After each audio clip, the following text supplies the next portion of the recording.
Hello student, দুটো খুব important information দেবো। সেটা হলো নাম্বার 1, এএনএম জিএনএম পরীক্ষার আগে লাস্ট আর 45 দিন বাকি আছে।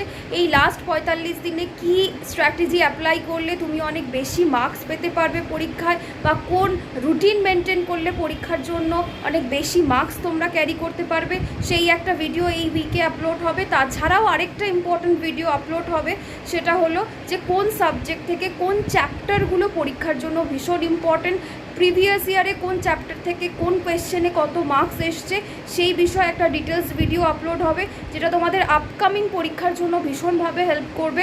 কোন সাবজেক্ট থেকে কত নাম্বার আসছে বা কোন চ্যাপ্টারগুলো অনেক বেশি করে পরীক্ষার জন্য পড়তে হবে, তার একটা ক্লিয়ার আইডিয়া তোমরা পেয়ে যাবে।